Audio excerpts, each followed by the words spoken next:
Have you ever felt like you're doing everything and accomplishing nothing? There was once a young man who had more land than any farmer in his village, 5 fertile fields, inherited from his father. By the end of one season, he was poorer than the man with one small plot. Let me tell you his story. In a farming village nestled between 2 rivers, where the soil was black and rich and the monsoons came like clockwork, there lived a young man named Karan. He was 21 years old when his father passed away, leaving him 5 good fields, more land than most families in the village had seen in 3 generations.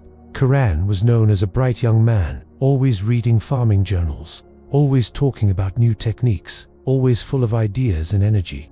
But beneath his confident exterior, Karan carried a restlessness he couldn't name, a feeling that he was meant for something bigger, something more than the simple life his father had lived. Every morning, he would walk the boundaries of his 5 fields, his mind racing with possibilities. When planting season arrived, Karan stood at the edge of his land with bags of 5 different seeds. Why grow only rice like father did? He thought. I have 5 fields and I can try everything. In the first field, he planted rice using the traditional method. In the second, he tried a new hybrid wheat he'd read about. The third field, he dedicated to lentils because he'd heard prices were rising. In the fourth, he experimented with an irrigation technique from a neighboring district. And in the fifth, he planted vegetables for the market, convinced this would be his most profitable venture. At first, it felt thrilling.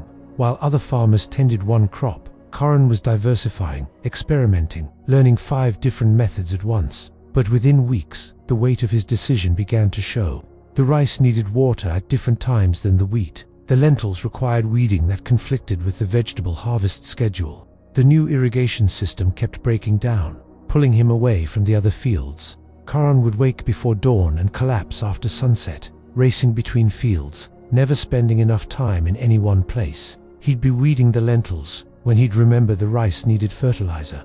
He'd be fixing irrigation when the vegetables needed pest control. He'd be harvesting one field while another suffered from neglect. His mind became a chaotic rotation of tasks, none ever finished, all demanding attention. Other farmers would pass him running between fields, sweat-soaked and exhausted, and they'd shake their heads quietly. Then one evening, 2 months into the season, Karan sat at the edge of his rice field and noticed something that made his heart sink. The rice was thin and weak because he hadn't tended it properly. The wheat had been attacked by pests he didn't know how to identify. The lentils were choked with weeds. The irrigation system had flooded one section and left another bone dry. The vegetables were dying. 5 fields, not one of them healthy. Karan put his head in his hands and whispered to the darkening sky. My father fed our family for 30 years with this land, and I couldn't even make it through one season. The next morning, Karan walked past his neighbor's property where old Madhav, a man in his 70s, lived alone in a small hut. Madhav had only one field, barely an acre. But as Karan passed, he stopped and stared. Madhav's rice field was the most beautiful thing Karan had seen that season. Every plant uniform in height, deep green, heavy with the promise of grain. Not a weed in sight, and the water levels perfect. Madhav was sitting on a small stool at the edge of his field, simply watching his crop in the early morning light. At first, Karan felt embarrassed and turned to leave, but Madhav's voice, gentle and unhurried, stopped him. Your father's fields are struggling this year, he said. It wasn't a question, but an observation without judgment. Karan's throat tightened and he said, I thought I could do better than he did, grow more, try new things. I have 5 fields and I thought I could accomplish everything. He couldn't finish. Madhav nodded slowly and gestured to the stool beside him. Sit with me, he said. For a long moment, they sat in silence, watching the sun climb over Madhav's single, perfect field. Finally, Karan asked how his field was so perfect when all 5 of his were dying. He said he had more land, more opportunity, more knowledge. What was he doing wrong? Madhav smiled and said simply, You're doing 5 things, I'm doing one thing. Madhav stood slowly and walked to the edge of his field, running his weathered hand over the rice stalks like he was greeting old friends. He said he'd grown rice in this field for 47 years, the same crop, the same field, every year. He asked Karan if he knew what 47 years of attention teaches you. You learn which corner holds water too long after rain. You know which section needs extra compost because the soil is sandy underneath. You can tell by the morning light whether you'll need to adjust the water level by evening. Madhav knelt down and picked up a handful of soil. This soil and I are old friends, he said. We know each other.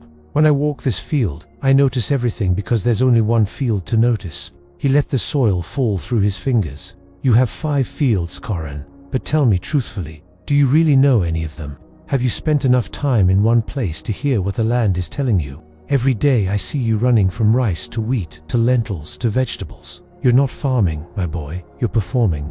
You're not listening to the land, you're trying to conquer it with activity. Your father knew something you haven't learned yet. He had 5 fields too, you know, but he only ever farmed one at a time. He'd let for rest and give all his attention to one.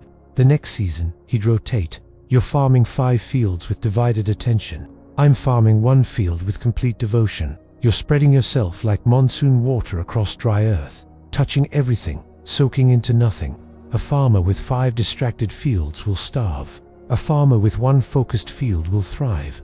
It's not about the size of your land, Karan, it's about the depth of your attention. Karan sat in silence as Madhav's words settled over him like heavy rain. The next morning, Karan chose his father's original rice field and let the others rest. For the first time, he began to notice things. He noticed that the southeast corner needed drainage. He discovered that the soil near the old banyan tree was richer. He learned the exact time of morning when the field needed water. He stopped running and started watching. His hands, instead of doing 5 things poorly, did 1 thing completely. 6 months later, when harvest came, Karan stood at the edge of his single field and wept. The yield was the highest his family's land had produced in a decade. 1 field, complete attention, abundant harvest. Within 3 years, Karan had become one of the most respected farmers in 3 villages. Not because he did more than others, but because he had mastered the art of doing 1 thing completely. This story reminds us of a truth our distracted age has forgotten. Divided attention yields divided results. But when you choose 1 focus and give it everything you have, that's when the harvest comes. Not from doing everything, but from completing 1 thing.